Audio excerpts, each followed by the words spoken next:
Hello friends. तो Mumbai snacks full menu review series में आज हम ट्राई करेंगे मायो वड़ा पाव, जो हमें मिला पूरा 90 रुपये का। अभी यहाँ पे रेगुलर वड़ा पाव हमको मिल जाता है 50 रुपये में। इसका मतलब सिर्फ एक्स्ट्रा मायो के लिए हमको देना पड़ेगा 40 रुपया एक्स्ट्रा। तो फिर देखना ये है कि इसका 40 रुपये का मायो वाकई इतना खास है या फिर मायो ने अपनी जेब काट ली।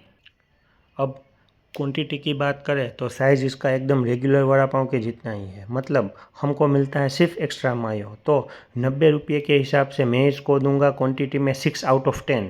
अगर क्वालिटी और टेस्ट की बात करें तो इसका क्वालिटी और टेस्ट एकदम बढ़िया है।